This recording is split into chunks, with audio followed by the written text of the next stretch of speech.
Bismillahirrahmanirrahim. Assalamualaikum warahmatullahi wabarakatuh. Perkenalkan, nama saya Sabrina Azahra dengan NIM 24370031 dari Program Studi Pendidikan Ilmu Pengetahuan Sosial Fakultas Ilmu Sosial Universitas Negeri Padang. Di sini saya akan menjelaskan tentang materi ekonomi yang berjudul Teori Permintaan dan Hukum Permintaan dengan dosen pengampu Bapak Dr. Haji Zul Afdal MPD dan Bapak Afandri Jasrio SPD MPD. Baiklah, di sini saya akan menjelaskan tentang materi definisi permintaan.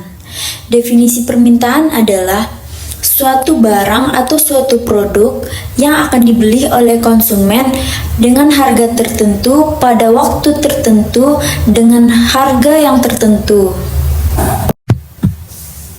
Nah, dalam hukum permintaan mengungkapkan bahwa bila harga dari sebuah barang maupun jasa naik, sedangkan harga barang maupun jasa lainnya tetap sama, maka konsumen akan mengalami kecenderungan untuk melakukan subsidi, yaitu menggantikan barang maupun jasa yang harganya naik dengan barang yang lainnya yang relatif lebih rendah.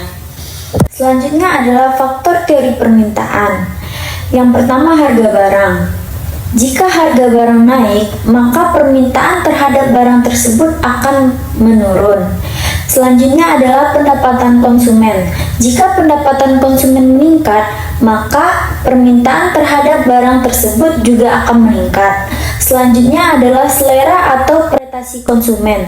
Jika konsumen menyukai barang tersebut, maka permintaan terhadap barang tersebut juga akan meningkat. Selanjutnya adalah barang pengganti. Jika harga barang pengganti naik, maka barang asli juga akan meningkat. Selanjutnya adalah harga barang komplementer atau harga barang pelengkap. Jika harga barang pelengkap naik, maka permintaan terhadap barang asli juga akan meningkat. Selanjutnya adalah ekspektasi masa depan. Jika masyarakat atau konsumen membayangkan di masa depan harga barang tersebut naik, maka permintaan barang hari ini juga akan meningkat. Yang terakhir adalah jumlah penduduk. Jika jumlah penduduk konsumen meningkat, maka permintaan atas barang tersebut juga akan meningkat. Selanjutnya adalah jenis permintaan. Yang pertama ada KM efektif, merupakan permintaan yang dilakukan oleh konsumen yang sudah siap membayar harga yang telah diterapkan. Yang kedua adalah permintaan potensial, merupakan permintaan yang belum dilaksanakan meskipun konsumen telah mampu membelinya. Yang terakhir adalah permintaan absolut, merupakan batas maksimum yang dapat dicapai oleh permintaan efektif dan potensi.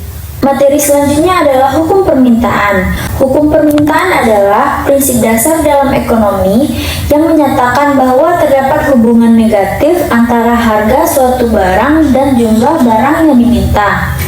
Bunyi hukum permintaan: semakin rendah tingkat harga, maka semakin banyak jumlah barang yang akan diminta, dan begitu pun sebaliknya. Contoh permintaan, contohnya permintaan makanan. Ketika harga daging sapi naik, konsumen cenderung beralih ke daging ayam yang lebih murah, sehingga permintaan daging ayam meningkat sebagai barang substitusi. Materi selanjutnya adalah kurva permintaan. Kurva permintaan adalah grafik yang menggambarkan hubungan antara suatu barang dan jumlah barang yang diminta oleh konsumen. Kurva ini biasanya memiliki kemiringan negatif, menunjukkan bahwa ketika harga barang naik, jumlah permintaan cenderung akan menurun, dan begitu pun sebaliknya. Baiklah, saya akan menyimpulkan tentang materi yang telah saya jelaskan tadi. Kesimpulannya adalah permintaan dalam ekonomi merujuk pada keinginan dan kemampuan konsumen untuk membeli barang atau jasa pada berbagai tingkat harga dalam periode tertentu. Hukum permintaan menyatakan bahwa terdapat hubungan negatif antara harga dan jumlah barang yang akan diminta. Ketika harga barang naik, jumlah permintaan cenderung akan turun, dan begitu pun sebaliknya. Faktor-faktor yang mempengaruhi permintaan meliputi harga barang itu sendiri, pendapatan konsumen, selera, jumlah penduduk, dan ekspektasi harga di masa depan. Kurva permintaan menggambarkan hubungan ini secara grafis, menunjukkan pergerakan panjang kurva atau perubahan kurva berdasarkan faktor-faktor tersebut. Baiklah, hanya itu tugas video dari saya. Mohon maaf atas segala kekurangan. Assalamualaikum warahmatullahi wabarakatuh.